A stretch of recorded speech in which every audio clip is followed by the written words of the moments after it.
Hey guys, welcome back to the channel. My name is MJ Clark. This is the Re-Viewpoint, and today we're going to be reviewing the first 4 episodes of the Disney Plus original series, Loki.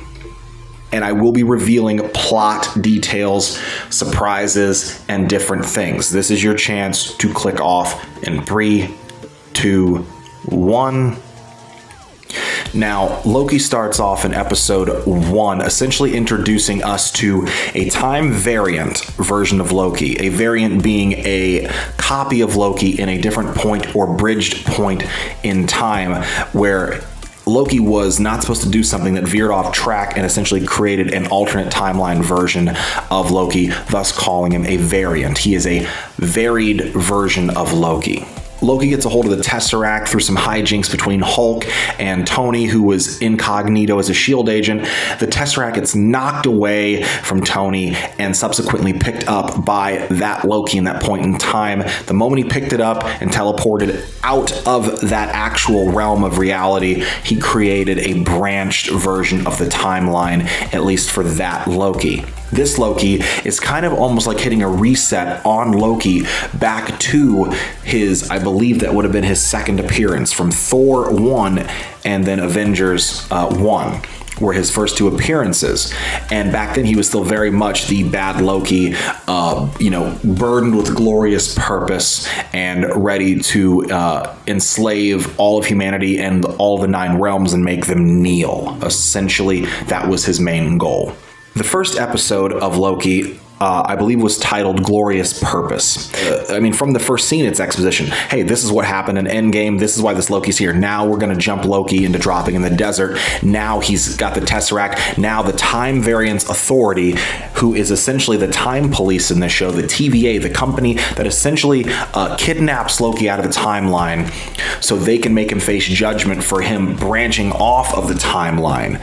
Essentially come kidnap him, and then we get this entire sequence in the first 20 minutes of the first episode where he is essentially having an AI like logo of what the TVA is explained to him in an incredible amount of detail how the universe came into effect, how the Time Variance Authority came into effect, and there's so much exposition as to why Loki is here and what the TVA is, and the whole first 25 to 30 minutes is pure exposition. It could have massively failed had it not been for a dedicated performance by the 2 leads of this show, Tom Hiddleston as Loki and Owen Wilson, who surprisingly to me, I feel, is turning in the best performance of his career next to Marley and Me. He plays Mobius. He's essentially very seasoned in the TVA, a very seasoned veteran detective, one of their lead detectives who essentially solves the majority of the TVA cases and has been on a hunt to try to find this time variant who they didn't know who it was, who is going throughout time and not only trying to cause Nexus level events in different parts of time, but is going out of their way to try to kill historical figures, destroy different parts of the timeline, create branched versions of the timeline to create as much chaos as possible.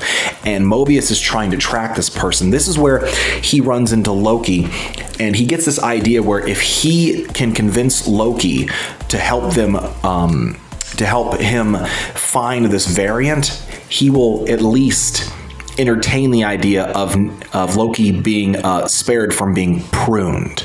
Now, being pruned essentially is when the Time Variance Authority kills the variant by vaporizing them at the end of this energy stick. And Loki, whom is still at this very much point trying to find a way to trick Mobius so he can overthrow the Time Variance Authority, the TVA, and try to overtake the Time Masters, or the Time Lords, who were essentially described to him in that earlier exposition video of what the TVA is, 3 space lizards, essentially, who created all of time and oversee it, and then created the TVA to help them police it. You understand now, as much as I've explained why there's so much exposition. However, there are 2 incredibly redeeming factors about this first episode. Not only is the amazing banter and this off-kilter cop and robber-esque play back and forth between Mobius and Loki It is not only incredibly enthralling and amazing to watch, hilarious and entertaining, but they have this incredible chemistry between the two of them. The point is that not only does the chemistry between Owen Wilson, Mobius, and Tom Hiddleston, Loki, float the show in the very first episode and really get you engaged, it's the final closing sequences of Loki not only finding out that he opens a drawer and it's a bunch of infinity stones from different points in time, and he realizes not only does his magic not work in the TVA because he is outside of time, he finds out and realizes that the Infinity Stones have absolutely no power in the TVA and are essentially considered pointless, and they are relegated to, and I quote this line from the show, some guys around here just use them as paperweights. So 21, 22 movies in the first 10, 11 years of the MCU, all about these Infinity Stones. And in one line, one incredible, very bold line on the part of Disney and Marvel for writing this. And in that one line, it changed Loki's entire perspective.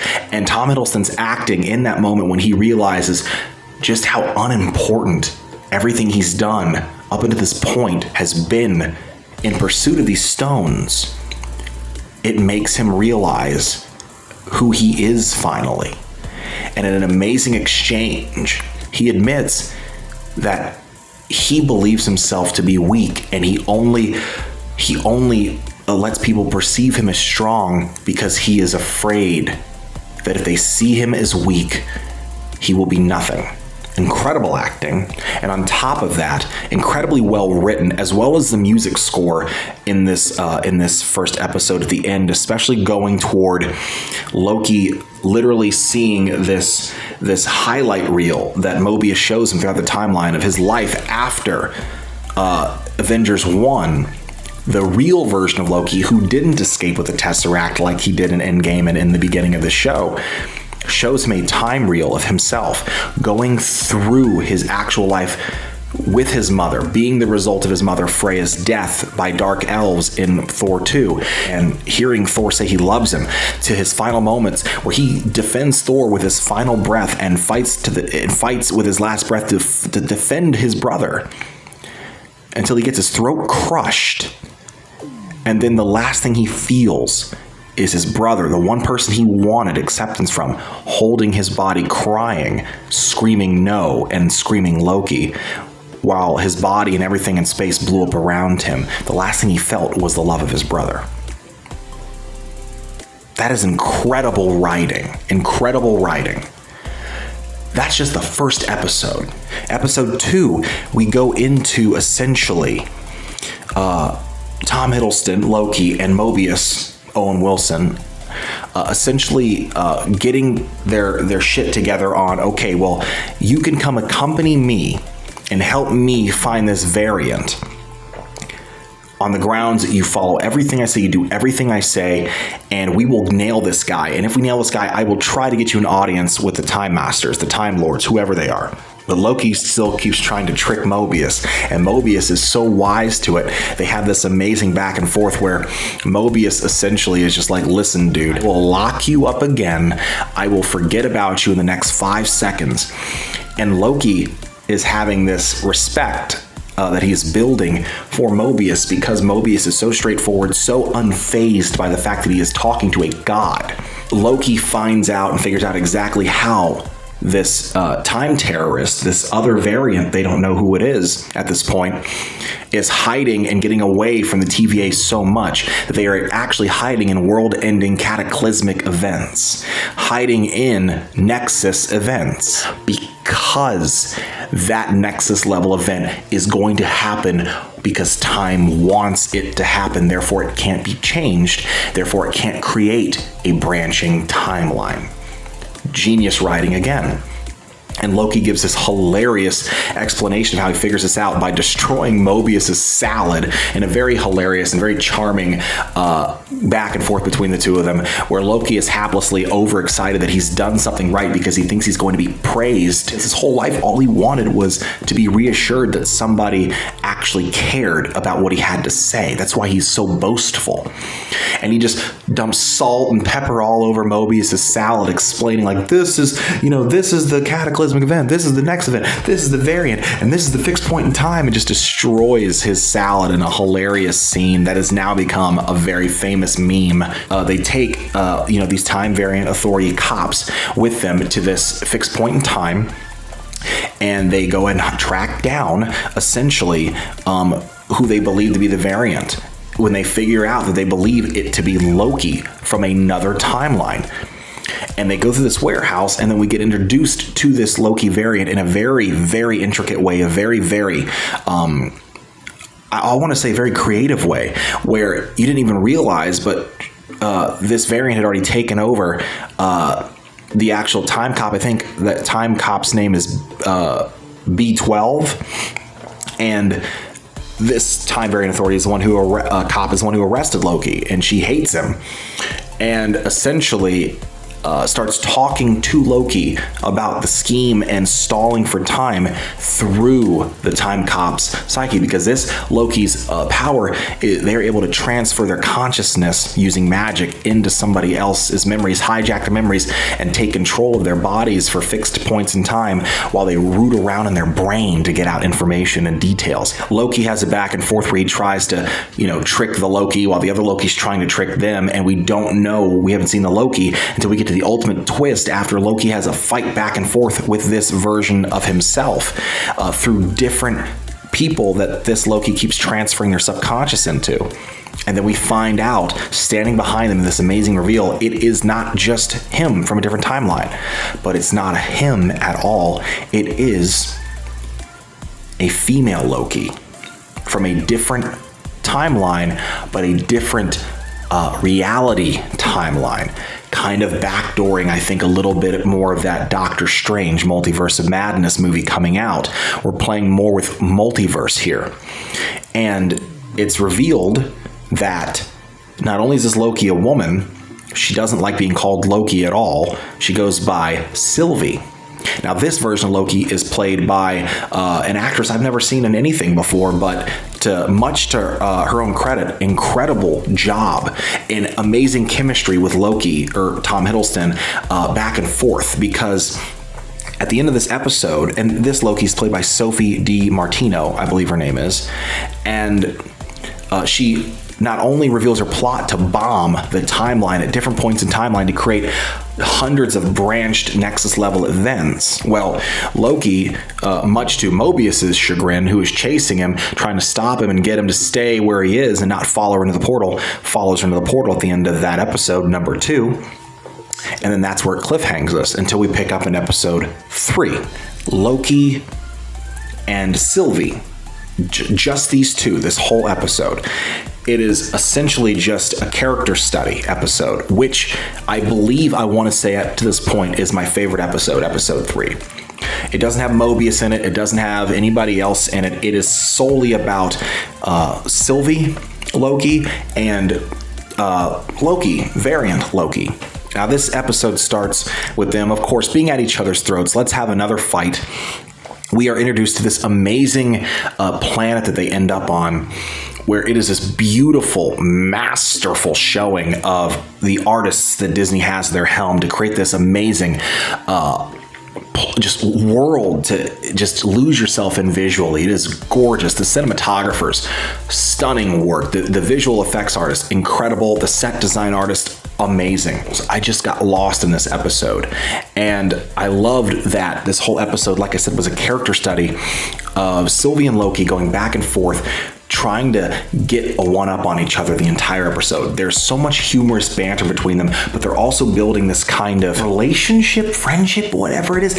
It's an incredible character study because it's essentially them trying to write Loki and Sylvie as they're falling for each other in a sense because they are the only two people they have ever met who understand and get each other, but they are each other. It just really shows how lonely Loki has always been and that he's really only ever had himself. Or at least he's always felt that he has only ever had himself. It not only opens your eyes to his narcissism, his ideology of I have to prove myself no matter what it takes so I can finally be accepted, because the only person who accepts me is me. And he barely accepts himself. It's incredible writing. This episode gives us such an inside look at Sylvie's character, how she grew up, especially when they're sitting, they sneak their way onto this essential arc. We get this back and forth between them at a casino bar area, and they are sharing details about what it was like growing up as children. And you can see this amazing moment between them where they're talking about their mothers, and Loki talking about how his mother was truly and purely good, and how Sylvie doesn't even remember her mother because she was gone before she was old enough to remember, and how Loki said that he learned all of his magic because his mother took the time to teach him, and he shows Sylvie his ability to create these beautiful fireworks in his hand. And they start to have this understanding that I know that we're still trying to trick each other, but we're having a conversation where we're starting to care. And it's just this incredible scene that I keep seeing online. Everybody's saying this is the most heartwarming scene they've seen. All these memes about how heartwarming the scene was, because that's good writing. If you can write characters, if you can take all the spectacle that Disney and Marvel have, you put them aside for those real character moments. At the end of the day, the reason why Marvel is so successful and why DC has not been is because Marvel has taken the time to have the audience invest all the way back since 2008 Iron Man. There is something that Disney does incredibly well, and they write human moments incredibly well. It doesn't matter if these are large-in-life characters or superhuman beings or gods. At the end of the day, these are still people. And they have real issues and real things that real audience members connect with and can get something out of, or feel something for, or emote to. Loki is depressed. He is a loner. He feels like he's an outsider. He feels unloved. He feels uncared about. He feels like he has to prove himself every day because no one cares about him at all. He feels completely and utterly fixed in a loop point of despair. So essentially a fight breaks out, by the way, after this human moment. And then they have this incredible sequence where they are running through a city trying to essentially get away from the fact that the moon is now exploding and falling all over the planet that they're on. It's meteors everywhere, and the whole city they're in is getting destroyed and exploding. This incredible one take all the way through, and I'm sure there's some hidden cuts in there, but this one take of them running through the city, fighting guards, choreography, running in this incredible pulse-pounding sequence that I rewound about 3 to 4 times to rewatch the last 5 minutes of this episode. I swear, my wife is my witness. Incredibly amazing and well-directed shot of where they get up, rubble, smoke, dust everywhere, running. This building starts collapsing. Loki just looks at it, uses his abilities to stop the building mid-fall. And it just ends the shot with Sylvie feeling defeated, walking away, while the camera slowly pans in on Loki, standing there in this despair of his own, just looking up as this song plays, and it just cuts to credits. Amazing episode.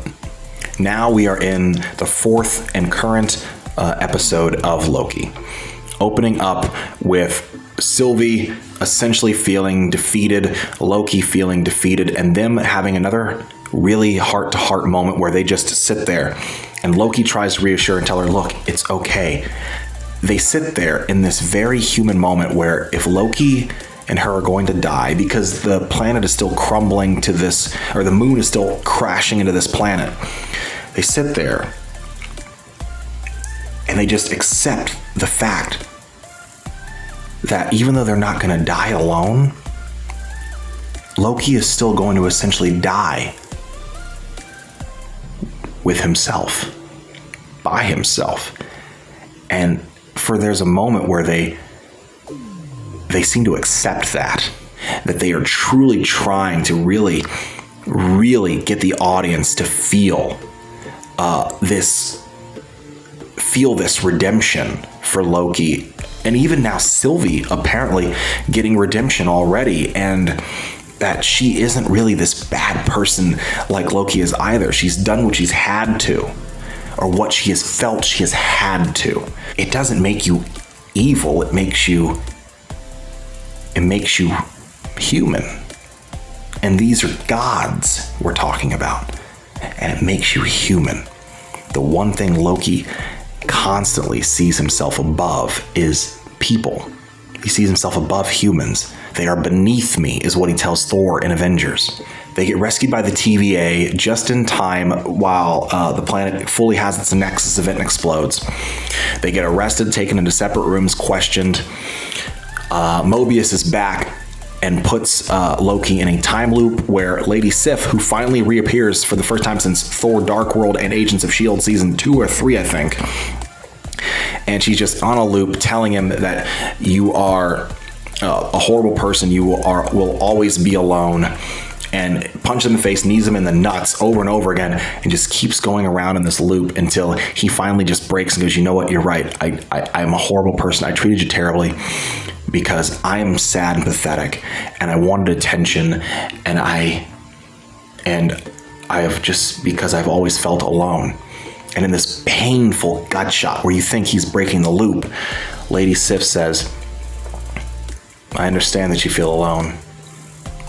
You deserve to feel alone, and you always will be.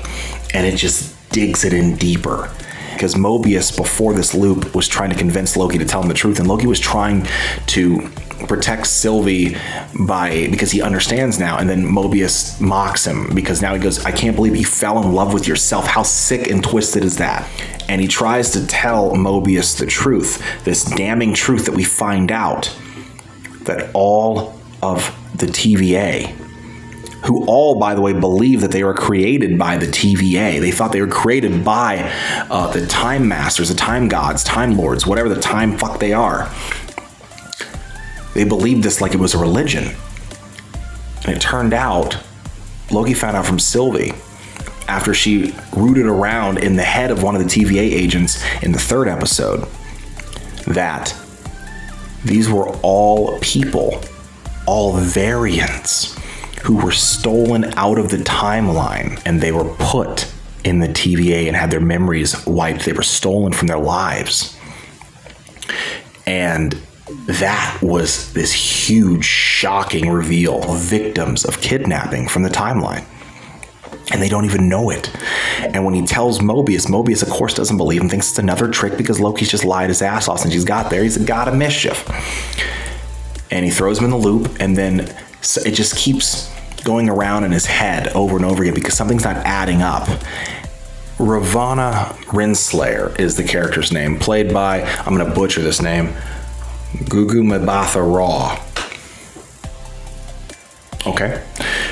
Essentially, who is supposed to be Mobius's close ally and best friend, a former TVA hunter herself, is now, obviously a bureaucratic boss and leader, because this is a bureaucratic organization, constantly trying to seem like she's on Mobius's side, be his friend, but Mobius starts to feel like she's lying to him because something isn't adding up. Things that keep happening, like how come the agent who from the 3rd episode who had her mind invaded by Sylvie, she just wound up dead, but she seemed fine. And then it turns out that by Sylvie doing that to her mind, it showed her the truth that she was a time variant, and she tried to explain that. And in a private debriefing, she was going on and on about it, and it was found out by Ravonna, who was trying to lie and keep it hush-hush and manipulate Mobius. And it turns out they pruned that agent, killed her to keep her quiet because she found out. And Mobius keeps snooping around, reviews the security footage where he witnesses this lie, witnesses this interview and debrief. And he tries to go get Loki from the time loop that he stuck him in with Sif. Well, in an incredible amount of heartbreak, he makes an immediate rescue of Loki. They get this understanding that they can be trusted if they're friends. They understand that they do have this respect for each other, step out And right in front of them, Ravonna's there with her TVA agents. Essentially, they prune and kill Mobius in a gut-wrenching scene, which, by the way, was incredibly well acted. This is my favorite thing he's done. Loki's face, the acting on Tom Hiddleston's face, the horror, the pain of watching the man who he had just grown this friendship with erased right in front of his eyes. He and Sylvie are summoned in front of the Time Lords, gods, lizards, motherfuckers, whatever. And in a sheer moment of absolute defiance, a fight turns out the Time Gods are androids. They're not even real. So who is really pulling the strings? Why are all the Loki variants being killed and sent to hell? What is going on? And why are we getting this lie that the TVA is built upon? Why did so many people have to die to protect this illusion of what the TVA is? We don't know. And in this incredible ending fight sequence where they've won, Sylvie and Loki have the upper hand, he turns to Sylvie to tell her the truth about his feelings. And in another gut-wrenching punch in this episode, Loki gets pruned in the back by Ravonna, who erases him in front of Sylvie's face, who turns around and just disarms Ravonna, and Ravonna, submits and goes, okay, well, kill me. And she goes, no, you're going to tell me everything. And then the episode ends. And then we have this after credit sequence where Loki wakes up in hell. And he looks up and he thinks he's alone. And standing right in front of him are three other Lokis. Boastful Loki, Classic Loki, and Kid Loki from the comics. All different variants of Loki who have come to save him. And I guess we're going to find out what the hell is going on in episode 5. But by the way, with that being said, I don't believe Mobius is dead, because Owen Wilson is credited with one more episode and there are 2 left. He may not be in the next one, but he will be at least in the last one. Since WandaVision, from Falcon Winter Soldier to Loki, the best thing Disney Plus and Marvel have going for them right now is when they have been making these shows, they have constantly made the superhero stuff the second priority, which is such a risky move for people who are tuning in for that, like kids. But they have put first and foremost the character elements first, the character arcs, the character development has taken the front burner, the front seat, the driver's seat. It has taken the most importance. And that is a testament to a studio that truly knows what it's trying to do and say with its characters, because they care about their characters too. And that's how you get an MCU and avoid a DCEU. All in all, to this point, this show is incredible. I'm excited for the next 2 episodes. If we get a season 2, amazing. But even if we didn't, this is an incredible one-off. Just like Falcon Winter Soldier, incredible. WandaVision, incredible. So far, Disney Plus has not disappointed, and I am proud to say that. Guys, thank you so much for tuning in. This is a much longer video than normal, but we were covering 4 episodes here, okay? I cannot wait. Tune in next week for the 5th episode, the 6th episode, and then at the end of the 6th episode that weekend, I will be reviewing the final 2 episodes. Also, next weekend, I am reviewing Black Widow. I'm going to see it next Thursday night, and I will be reviewing Black Widow that weekend. Guys, thank you. Enjoy your evenings. At the time of this recording, happy 4th of July. Take it easy. We'll see you next time.